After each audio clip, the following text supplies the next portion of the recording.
네, 오전 시황 보고 왔습니다. 그럼 오전 시황과 관련해서 한번 이야기 나눠볼 텐데요. 이광무 대표와 함께 이야기 나눠보겠습니다. 대표님 안녕하세요. 네, 안녕하세요. 반갑습니다. 네, 오전 시황 어떻게 보셨나요?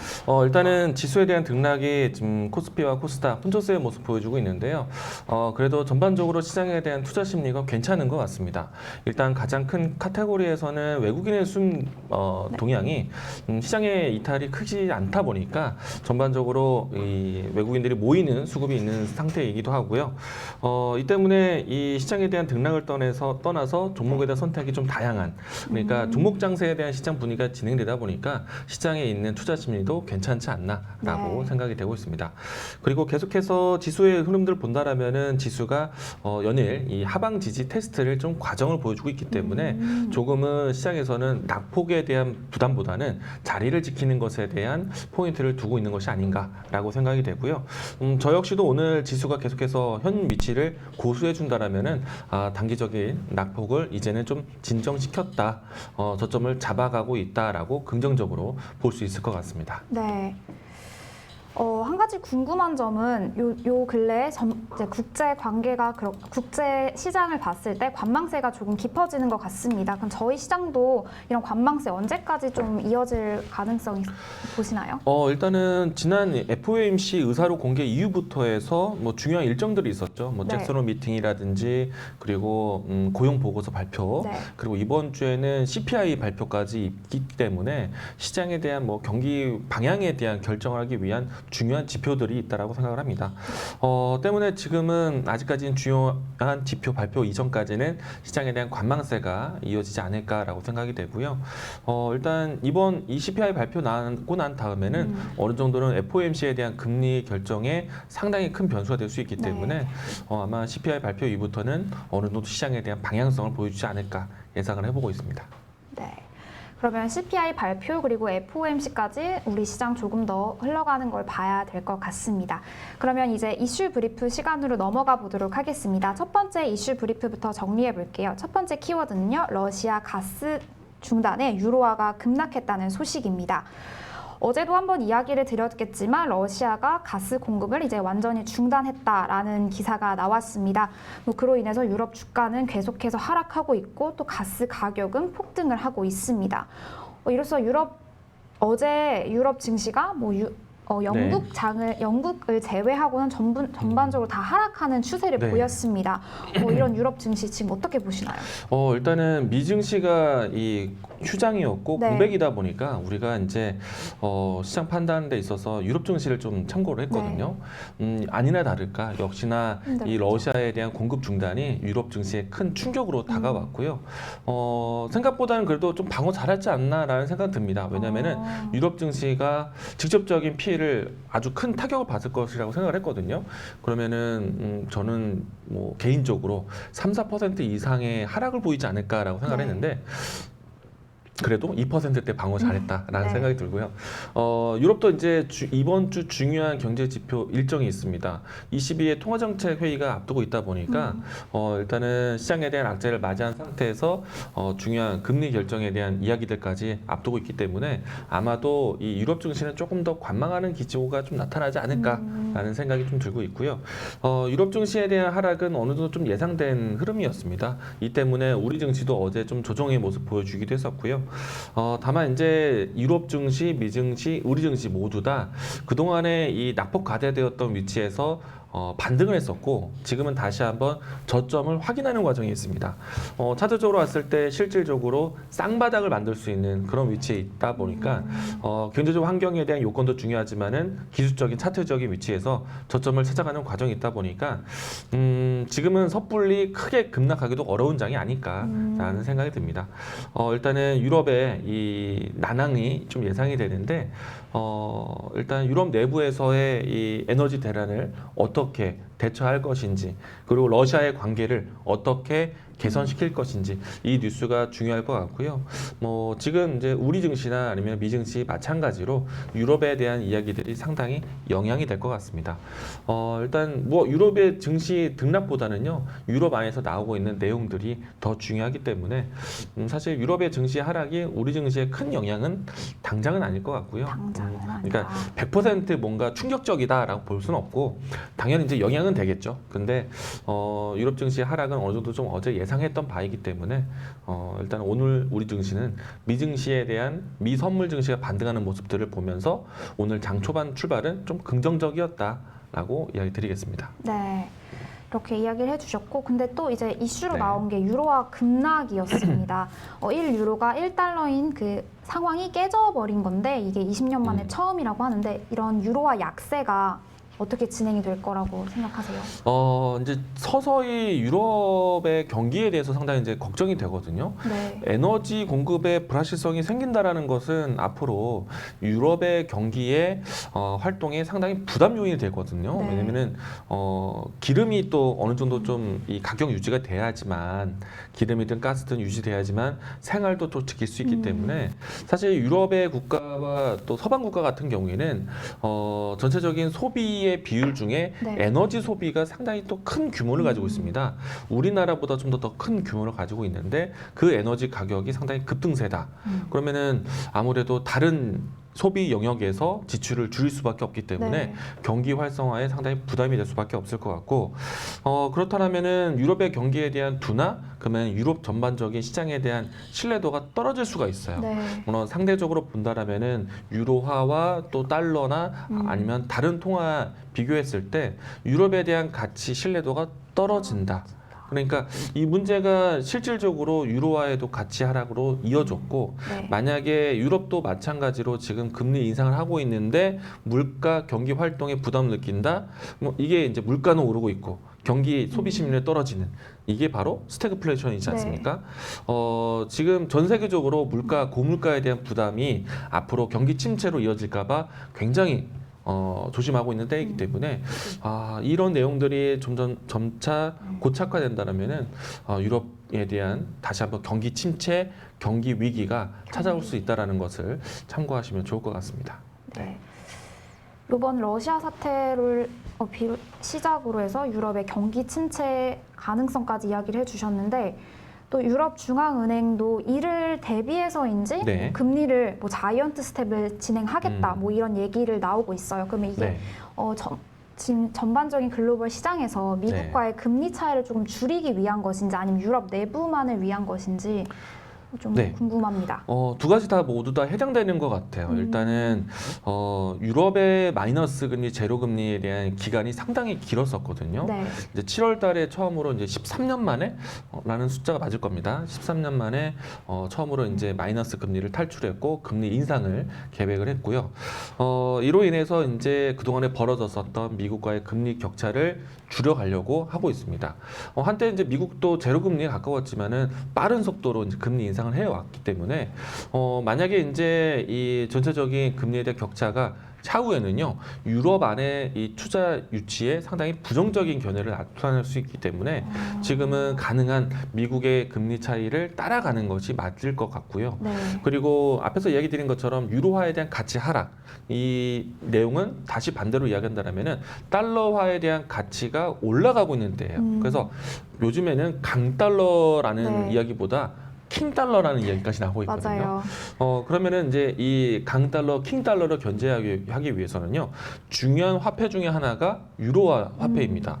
그러면 유로화에 대한 화폐 가치를 높이기 위한 또 가장 중요한, 가장 쉬운, 가장 빠른 이 절차는요, 유로화에 대한 가치 평가를 올리는 겁니다. 네. 그렇기 때문에 유로화에 대한 가치 평가를 올리는데 긴축에 대한 흐름들, 통화에 대한 회수가 이 아무래도 유로화 가치를 올리는 것이고 킹달러를 낮추는 절차이기 때문에 아마 이번 22 통화정책 회의에서 연속적인 뭐 경기에 대한 부담은 있지만 연속적인 긴축의 흐름은 이어갈 것 같고요.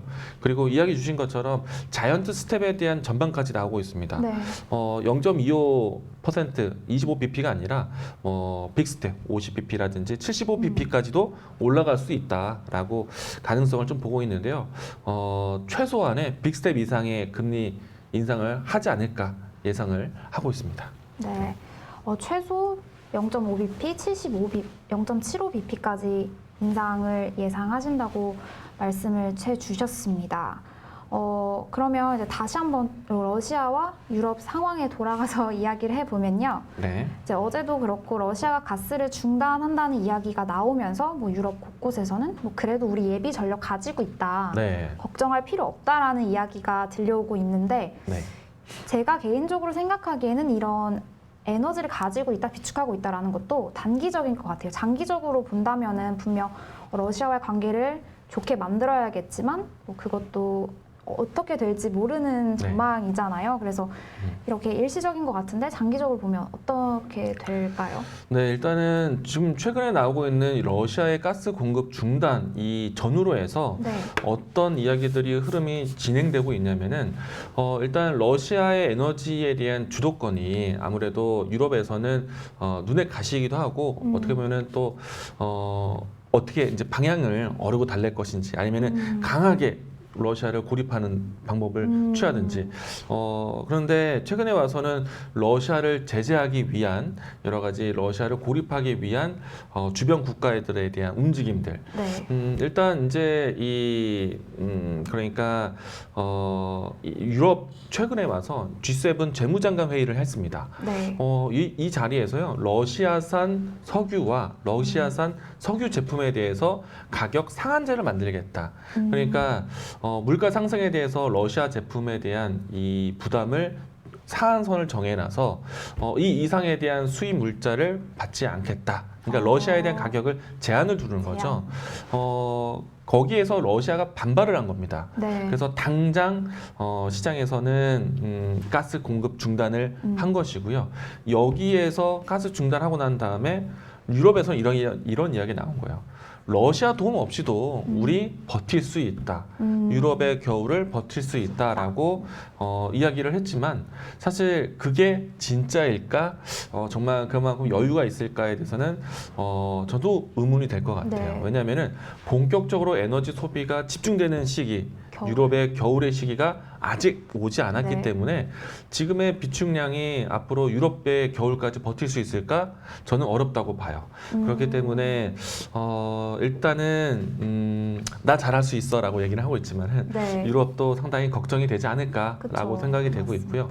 여기에서 또 다시 한번 또 꺼내고 나니까 러시아 입장에서는 그래? 라고 얘기를 했고 네. 이 때문에 원유에 대한 이 가격에서도 맞습니다. 뭐랄까 좀 다시 한번 유럽을 압박하는 카드를 좀 꺼내고 있는 상태인데 일단 이런 이야기들이 오가는 가운데 우리 버틸 수 있어라는 좀 반박의 기사들이 좀 나오고 있습니다. 네. 독일에서는 석탄 에너지라든지 아니면 신재생 에너지에 대한 투자를 통해서 러시아에 대한 의존도를 완전히 탈러시아 배제를 하겠다. 독립하게 할 수 있도록 하겠다라는 이야기 나오고 있고 프랑스 같은 경우에는 우리 그동안에 멈춰놨던 원전을 가동시키면 우리 예비 전력 확보할 수 있다. 러시아 도움 안 받겠다라는 이야기를 꺼냈고요. 그리고 이제 어제 같은 경우에는 이런 이야기까지 나왔습니다. 독일과 프랑스가 연합을 해서 네. 우리 에너지 동맹을 에너지 구축하겠다라고 동맹. 이야기를 했거든요. 네.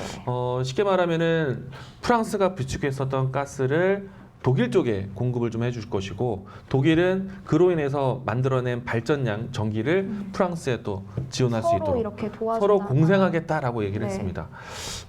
이런 내용들이 과연 러시아를 배제하고 유럽이 살아날 수 있다는 것을 보여줄 것인지 네. 아니면 이 내용들 이야기들 흐름 자체가 러시아를 또 다시 한번 도발시키는 것은 아닌지 이런 내용들이 오가고 있다 보니까 아마도 자립할 수 있는 내용들이 나왔을 때는 좀 유럽이 조금 뭉칠 수 있는 혹은 에너지 가격이 또 뭐랄까 이 좀 독립할 수 있는 그러니까 쉽게 말하면 유럽의 천연가스가 내려올 수 있는 요지가 될 수 있고요. 네. 근데 이제 한편으로는 우리 정말 급하다 아니면은 러시아가 난 신경 쓰지 않는다. 네. 밸브 계속 잠궈 놓겠다.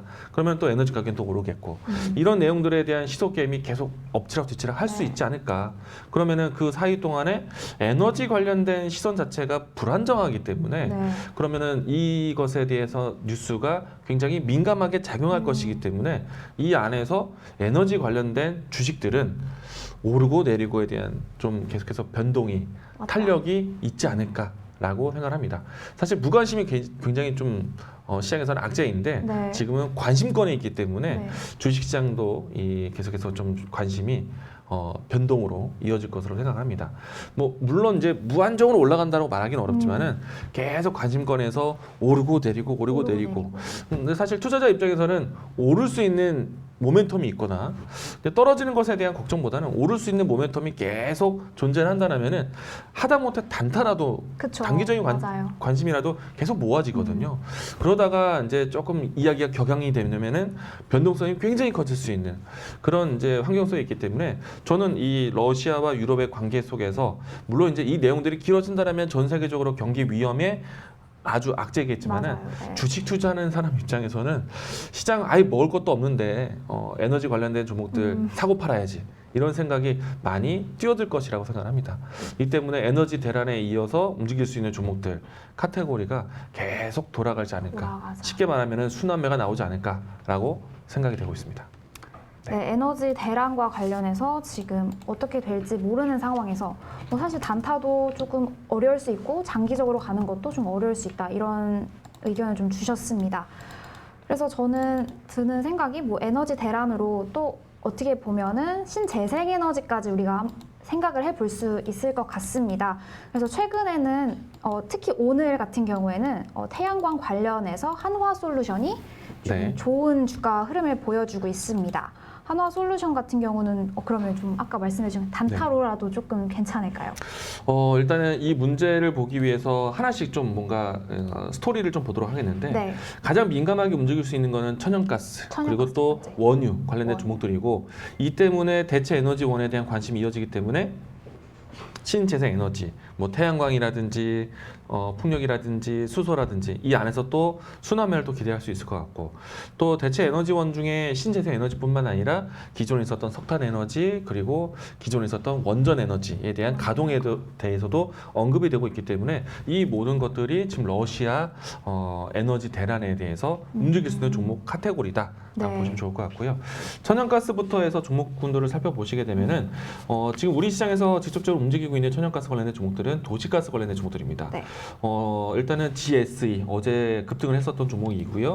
그리고 대성에너지 그리고 중앙에너비스 이와 같은 종목군들이 관심권에서 계속 움직일 것으로 예상이 되고 있고요.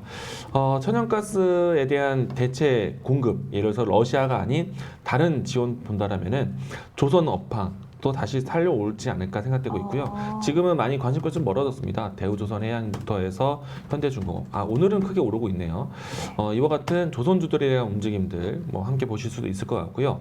그리고 신재생 에너지 관련해서 다시 한번 또 관심이 이동될 것을 보고 있는데 오늘은 태양광 관련된 종목들이 좀 강합니다. 네. 현대에너지솔루션이 어제는 쉬었지만 오늘은 또 이 강세 급등세를 보여주었고요. 그리고 S에너지 그리고 하나솔루션 이와 같은 종목들이 다시 한번 변동성을 보여주고 있습니다. 어제는 쉬었는데 오늘 변동성 보여주면서 신고가를 경신하는 종목들도 있습니다.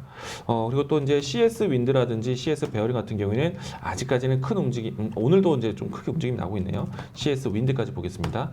어제 쉬었던 신재생 에너지 관련된 종목들이 오늘은 또 움직임이 나오고 있어요. 이처럼 뭔가 이 전체적인 섹터의 순환매가 생각보다는 좀 다양하기 때문에 관심 있게 보시면 좋을 것 같고요.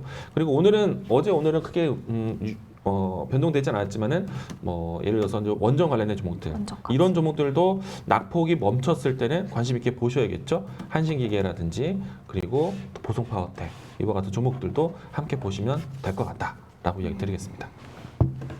네, 러시아와 유럽의 사태에 있어서 뭐 도시가스, 신재생에너지, 뭐 원전 그리고 조선 업황까지 이렇게 다양하게 짚어주셨으니까요. 여러분들도 한 번씩 다 체크해 보시면 좋을 것 같습니다. 네, 그러면 두 번째 이슈 키워드로 넘어가 보도록 하겠습니다. 두 번째 이슈 키워드는요. 삼성물산, LG화학, 두산, 청정수소 동맹이라는 키워드입니다. 청정 암모니아를 기반으로 수소 생산 활동을 위한 업무 협약을 맺었다고 들었습니다. 수소 경제를 활성화하기 위함인데 요즘에 왜 이렇게 수소 경제 에너지 산업에 기업들이 뛰어들고 있는 걸까요? 일단은 수소라는 키워드가 기업들이 앞으로 에너지 효율을 또 확보하기 위해서 중요한 산업 장치라고 생각이 되고요. 그리고 또 수소라는 키워드가 주목을 받고 있는 이유는 아무래도 러시아, 유럽의 에너지 대란 속에서 신재생 에너지 다음으로 못지않게 구축해야 되는 또 새로운 대체 에너지원이라고 생각을 하고 있고요. 그리고 이제 기업들의 참여가 왜 수소 에너지로 투자를 만드느냐? 사실 기업들이 만들어내고 있는 전력이라든지 아니면은 이 에너지원들이 이 단가로 봤을 때 수소로 전향했을 때 단가가 상당히 낮다라는 것이 장점이죠. 이 때문에 기업들이 점차 수소 에너지원을 구축하기 위한 과정을 가지 않을까라고 생각하고 있고요. 실질적으로 많은 그룹사들이 참여를 하고 있습니다. 한때는 수소 에너지원에 대한 선두 투자가 뭐 효성이라든지 하나 쪽에서 주력을 해왔지만은 최근에 와서는 롯데, LG, 포스코, 코오롱, 기타 등등에서 우리가 볼 수 있는 주요 그룹사에서 수소 에너지 사업부를 새롭게 신설을 했습니다. 이처럼 그룹사들이 관심 있게 갖고 있다는 것 자체가 수소 에너지에 대한 관심이 높다라는 것을 증명해 준 것이 아닌가 생각이 되고 있고요. 이 때문에 주요 그룹사들 간에서 이 컨소시엄을 새롭게 구성하고 있다는 것. 어제 이 내용으로 가지고요. 삼성물산, LG화학, 두산과 같은 주요 그룹이 이 수소 생산을 위한 여러 가지 MOU, 이 협약을 맺었다라는 것이 뉴스였습니다. 아무래도 신재생에너지 그리고 대체 에너지 관련해서 수소를 더 초점을 맞춘 것 같고요. 단가도 이렇게 낮게 하니까 기업들 입장에서도 많이 이렇게 뛰어든다고 이야기를 해주셨습니다. 또 이렇게 좀 대기업 위주에서 MOU를 체결하면서 뭐 이제 더 아무래도 성장 가능성이 있는 산업이라고 생각이 들고요. 또 그와 관련돼서 이제 정부 측 입장에서도 이제 글로벌 수소 도시를 만든다 뭐 이런 이야기도 있습니다. 뭐 수소가 주요 에너지원이 돼서 뭐 교통, 뭐 이제 뭐 산업 전반에 사용이 된다는 이야기인데요. 이제 전반적으로 수소 관련된 영역이 확대돼 가고 있는 것 같습니다. 일단은 수소 에너지에 대한 사용 기술이 이제는 기술이 올라왔다라는 생각이 들고요. 그리고 이제 현실화할 수 있는 과정으로 기대하고 있는데 아직까지는 글로벌 전체적으로 수소 에너지원을 사용하는 것은 아직까지 좀 기술적으로 이제 이 주요 국가들에 대한 주도로 진행되고 있는데 반드시라고 말할 수는 없지만은 그래도 예상해 본다라면 수소 에너지에 대한 이 고효율은 상당히 도시 건설에 중요한 부분이 되지 않을까 생각이 되고 있고요. 이 내용들이 언급되고 있는 부분들은 얼마 전에 이 국내 최대 또 세계 최대 이 수소 관련된 전시회가 있었습니다. 이 안에서 국내 이 적으로 했을 때 정부의 입장이 좀 나오게 됐었는데 수소 규제 완화라든지 수소 사회를 위한 수소 이 사회 경제를 위한 투자에 대한 지원 방안을 준비하겠다는 내용도 나왔고요. 그리고 이제 추가적으로 지금 사우디에서 네옴시티 건설 준비하고 있지 않습니까? 그러면은 여러 가지 인프라 구성에서 신재생 에너지 그리고 그 안에서 수소 에너지 사업까지도 추진한다고 하니까 글로벌 전체적으로 이 주요 지역의 수소 경제가 상당히 좀 큰 키워드가 되지 않을까라고 생각을 하고 있고요. 그리고 앞서서 우리가 에너지 대란에 대한 이야기를 건네드리면서 대체 에너지에 대한 투자, 신재생 에너지 못지않게 수소 에너지에 대한 투자도 기대한다라고 얘기 드렸습니다. 아무래도 주요 선진 국가인 독일에서요. 가장 적극적으로 수소 에너지 투자를 준비를 하고 있거든요. 그러면은 물론 이제 시급한 에너지원에 대한 충원은 아마도 태양광 쪽이 가장 빠르지 않을까, 접근성이 제일 좋지 않을까라고 생각하고 있고요. 그런 비해 본다면은 수소는 조금은 후순위에 있겠지만은 수소도 역시나 앞으로 대체 에너지원에 큰 역할을 할 수 있지 않을까라고 생각해 본다면은 수소는 좀 장기적으로 우리가 관심 있게 보셔야 되는 내용이 아닐까라고 생각을 합니다. 이 때문에 지금 삼성물산, LG화학, 두산 같은 경우에서도요. 수소를 이끌어오고 그리고 또 수소를 만들어내고 또 수소를 활용할 수 있는 방안을 구상을 한 것인데 이번에 이제 주요 그룹 이 기업들에 대한 이 역할을 보게 되면요, 삼성물산이라든지 남해화학과 같은 기업들이 암모니아 운송법으로 해서 이 국내외에서 수소에 대한 운반을 좀 책임을 지고요. 그렇게 갖고 온 이 수소를 가지고 두산 에너빌리티가 이 수소, 청정 수소를 좀 축출하는 그런 이제 기술을 좀 준비하고, 그리고 LG화학 같은 경우에는 추출된 수소 에너지로 해서 새로 에너지로 이제 활용할 수 있는 방안들을 이제 그 연구하겠다라는 이야기를 나왔기 때문에 아마도 이제 향후에 이 주요 그룹사들이 좀 더 확장돼서 이 수소 모빌리티 사업을 좀 만들지 않을까 기대를 해볼 수 있을 것 같습니다.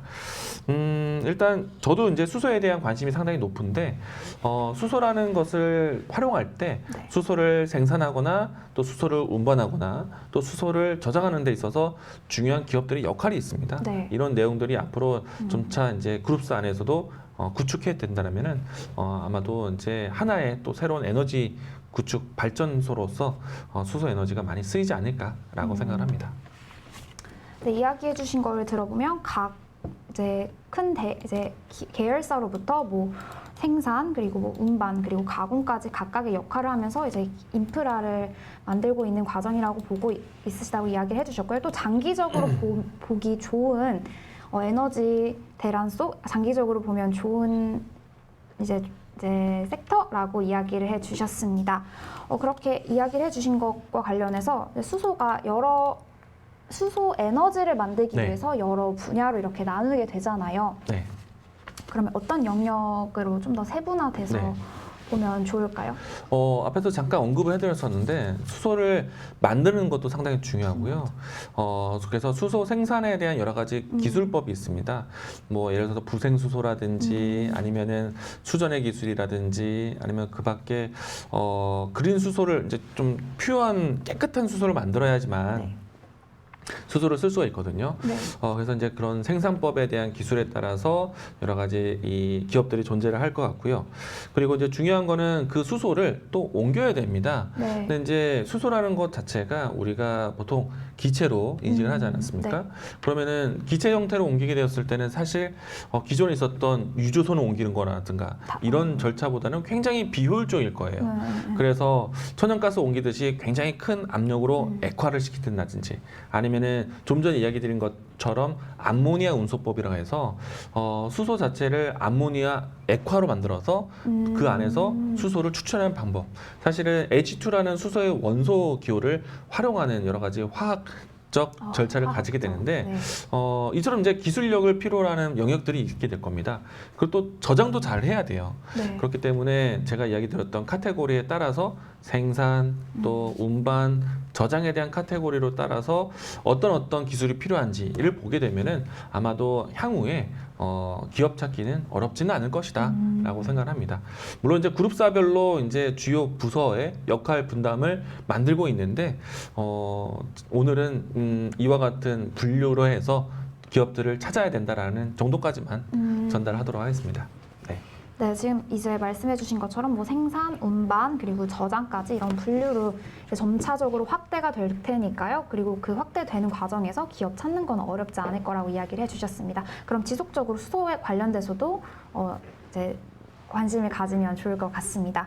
네, 이렇게 이슈 키워드 2개를 다 살펴봤습니다. 그러면 다음 종목으로 넘어가면 좋을 것 같은데요. 무쌤의 탑픽 종목이 무엇인지 알아보는 무쌤의 넥스트 레벨로 넘어가 보시죠.